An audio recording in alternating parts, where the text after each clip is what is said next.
চাকরি প্রত্যাশী ভাই ও বোনেরা, আপনারা যারা পরীক্ষা দিবেন আপনাদের পরীক্ষাটি লিখিত হবে। আমি আবারও বলি, আপনারা যারা পরীক্ষা দিবেন আপনাদের পরীক্ষাটি লিখিত। আজকে একটি লিখিত পরীক্ষার প্রশ্ন প্যাটার্ন নিয়ে এসেছি। ইনশাল্লাহ এই প্যাটার্ন থেকে 35 থেকে 40 নাম্বার অনায়াসে কমন পাবেন। শুধু ধৈর্য সহকারে সম্পূর্ণ ভিডিওটা দেখেন, আপনি পরীক্ষায় পাশ করতে পারবেন। পরীক্ষার প্রশ্ন প্যাটার্ন যেমন থাকবে সেম প্যাটার্নে আমরা একটি চূড়ান্ত সাজেশন তৈরি করেছি, একদম শর্ট করে।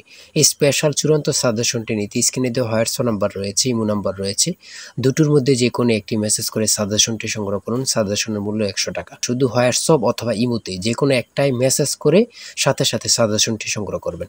সাজেশনের মূল্য মাত্র 100 টাকা। আমি অবশ্যই বলি, যারা যারা পরীক্ষা দিবেন অবশ্যই প্রত্যেকে সাজেশনটি সংগ্রহ করবেন। ইনশাল্লাহ আপনারা পরীক্ষায় পাশ করে যাবেন। আপনি মনে করেন আপনাদের পরীক্ষার প্রশ্ন প্যাটার্নটা যেমনভাবে সাজানো হবে সেম প্যাটার্নে আমাদের সাজেশনটি সাজানো। আপনারা যেন আমাদের সাজেশনটি পড়ে পরীক্ষা উত্তীর্ণ হয়ে যান সেম প্যাটার্নে, এর জন্য আমরা সাজেশনটি তৈরি করেছি। আমরা মূল কথায় চলে যাই।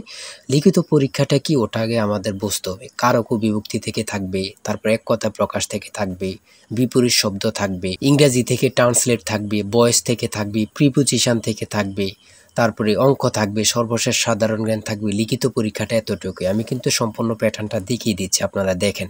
হ্যাঁ, সর্বপ্রথম রয়েছে কারক ও বিভক্তি নির্ণয় করুন। এখানে 5টা দেয়া থাকবে, 5টার জন্য 5 মার্ক, অর্থাৎ প্রত্যেকটার জন্য 1 নাম্বার করে, ঠিক আছে। তারপরে 2 নাম্বারে রয়েছে বাক্য সংক্ষেপণ করুন। বাক্য সংক্ষেপণ করুন, এখানে 5টা দেয়া থাকবে, 5টার জন্য 5 মার্ক কিন্তু আপনারা পেয়ে যাবেন। তারপরে 3 নাম্বারে রয়েছে অর্থসহ বাক্য রচনা করুন। অর্থসহ বাক্য রচনা করুন বাক দ্বারা।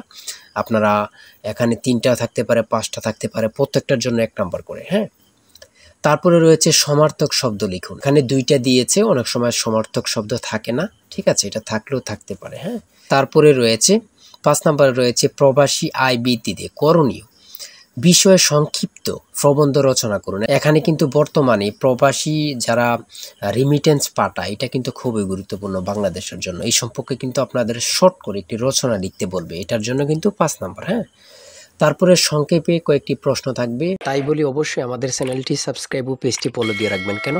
পরীক্ষার নোটিশ, পরীক্ষার রেজাল্ট, পরীক্ষার প্রশ্ন সমাধান, যাবতীয় সকল তথ্য সবার আগে আমরা ভিডিও আপলোড দিয়ে রাখি। আপনি যদি চ্যানেলটি সাবস্ক্রাইব, পেজটি ফলো দিয়ে রাখেন, সবার আগে চলে যাবে আপনার কাছে নোটিফিকেশন। মনে করেন আপনি পরীক্ষা দিয়েছেন, পরীক্ষার প্রশ্ন সমাধান দেখিয়ে দিব, তারপরে রেজাল্টের অপেক্ষা করা লাগবে না, আমাদের চ্যানেলে পেয়ে যাবেন, সকল তথ্য পেয়ে যাবেন, এবং কি নতুন নতুন চাকরির তথ্য পেয়ে যাবে। সার্কুলার দেওয়ার সাথে সাথে আমাদের চ্যানেলে আপলোড দেওয়া হবে। আপনি শুধু আমাদের চ্যানেলটি সাবস্ক্রাইব, পেজটি ফলো দিয়ে রাখলে সবার আগে চলে যাবে আপনার কাছে নোটিফিকেশন। তাই অবশ্যই চ্যানেলটি সাবস্ক্রাইব, পেজটি ফলো দিয়ে আমাদের মেম্বার সদস্য হয়ে আমাদের সাথেই থাকবেন। সংক্ষিপ্ত প্রশ্নের উত্তর দিন। এখানে 5টা থাকবে, 6টা থাকবে, যতটা প্রশ্ন থাকে অতটা প্রশ্নের মান কিন্তু 1 করে। হ্যাঁ,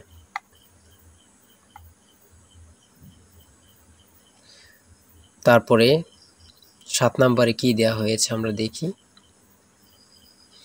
এদিক দিয়ে আছে সংক্ষিপ্ত প্রশ্ন, এনবি এর পূর্ণরূপ কি, এগুলো দিয়েছে। হ্যাঁ, তারপরে 7 নম্বরে দিয়েছে প্রিপোজিশন। 7 নম্বরে দিয়েছে প্রিপোজিশন, 5টা থাকবে, 5টার জন্য 5 মার্ক। হ্যাঁ, তারপর 8 নম্বরে রয়েছে write the meaning of following fires. হ্যাঁ, এখানে 5টা থাকবে, 5টার জন্য 5 নাম্বার। অর্থাৎ আমি বলি যতটি প্রশ্ন থাকবে ঠিক অত নাম্বার থাকবে। হ্যাঁ, একটা থাকলে 1 নাম্বার, 2টা থাকলে 2 নাম্বার, এমনভাবে কিন্তু লিখিত পরীক্ষা অনুষ্ঠিত হয়ে থাকে।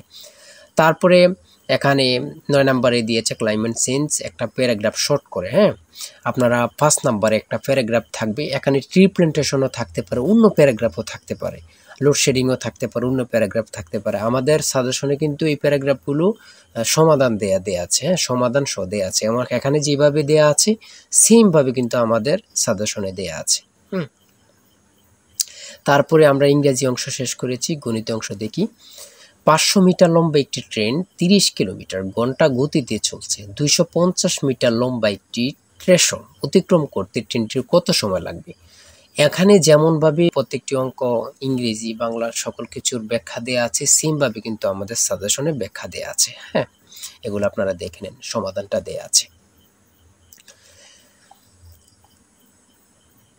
তারপরে মান নির্ণয় থেকে একটা অঙ্ক দিয়েছে, প্রত্যেকটা অঙ্কের জন্য কিন্তু 5 নাম্বার করে, প্রত্যেকটা অঙ্কের জন্য কিন্তু 5 নাম্বার করে। একটি দ্রব্য 378 টাকায় বিক্রয় করলে যত ক্ষতি হয়, 450 টাকায় বিক্রয় করলে তার 3 গুণ লাভ হয়, দ্রব্যটির ক্রয় মূল্য কত?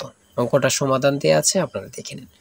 তারপরে রয়েছে 13 নম্বর, একটি শ্রেণীতে যতজন ছাত্র আছে প্রত্যেকটি তত টাকা করে দিলে মোট ৬৫৬১ টাকা হয়। ছাত্র সংখ্যা কত? হ্যাঁ, এখানে সমাধানটা দেয়া আছে, আপনারা দেখে নিন। সর্বশেষ সংক্ষিপ্ত প্রশ্ন উত্তর। এখানে পূর্ণরূপ থেকে প্রশ্ন থাকবে, একটা বলেন দুইটা বলেন, প্রশ্ন থাকবে পূর্ণরূপ থেকে।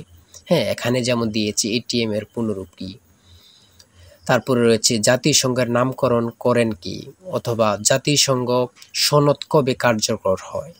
হ্যাঁ, এখানে যেই সাধারণ জ্ঞানগুলো নিয়েছে খুবই গুরুত্বপূর্ণ। কোন অক্ষাংশকে মকর ক্রান্তি এবং কোন অক্ষাংশকে কর্কট ক্রান্তি বলা হয়। তারপরে রয়েছে 2025-2026 অর্থ বছরের প্রস্তাবিত বাজেট কত। বর্তমানে বাংলাদেশের মানুষের মাথাপিছু আয় কত। খুবই গুরুত্বপূর্ণ একটি প্রশ্ন। আয়তন বাংলাদেশের সবচেয়ে বড় জেলা এবং সবচেয়ে ছোট জেলার নাম লিখুন। খুবই গুরুত্বপূর্ণ। বর্তমানে যে প্রশ্নগুলো আসে সেগুলো নিয়ে কিন্তু আমাদের সাজেশনটি রচিত। তারপরে রয়েছে জাতীয় স্মৃতিসৌধ ও কেন্দ্রীয় শহীদ মিনারের স্থপতি কে। এটা কিন্তু অনেক চাকরির পরীক্ষা আসে। হ্যাঁ, তারপরে রয়েছে পদ্মা নদী বাংলাদেশে কোন জেলা দিয়ে প্রবেশ করেছে। বাংলাদেশ ও মায়ানমারকে বিভক্তকারী নদীর নাম কি? নাফ নদী। এটা কত পরীক্ষা যে আসছে আল্লাহ ছাড়া কেউ জানে না। বিভক্তকারী নদীর নাম হচ্ছে নাফ নদী। হ্যাঁ, আইসিসি এবং ফিফা এর সদর দপ্তর কোথায়? খুবই গুরুত্বপূর্ণ। 2024 সালে শান্তিতে নোবেল পুরস্কার পেয়েছেন কে? তিনি কোন দেশের নাগরিক? তারপরে সর্বশেষ যে প্রশ্নটি রয়েছে সেটা হচ্ছে বাংলাদেশের জাতীয় পতাকা ডিজাইনারকে। জাতীয় পতাকার দৈর্ঘ্য ও প্রস্থের অনুপাত কত? খুবই গুরুত্বপূর্ণ এই প্রশ্নটি। হ্যাঁ, আমি আশা রাখি প্রত্যেকে এই প্রশ্ন প্যাটার্নটা দেখবেন এবং কি আমাদের সাজেশনটি সংগ্রহ করতে এই নাম্বারে জিসান স্যারের চূড়ান্ত সাজেশন কিনতে হোয়াটসঅ্যাপ অথবা ইমোতে মেসেজ করবেন। শুধু হোয়াটসঅ্যাপ অথবা ইমোতে মেসেজ করে সাথে সংগ্রহ করেন। আমি আশা রাখি প্রত্যেকে আমাদের সাজেশনটি সংগ্রহ করবেন। ইনশাল্লাহ আমাদের সাজেশনটি পড়ে পরীক্ষা দিতে গেলে আপনি উত্তীর্ণ হয়ে যাবেন। আর অবশ্যই আমাদের চ্যানেলটি সাবস্ক্রাইব করে আমাদের পাশে থাকবেন। আজকের ভিডিও এই পর্যন্ত। সবাই ভালো থাকবেন, সুস্থ থাকবেন। আল্লাহ হাফেজ।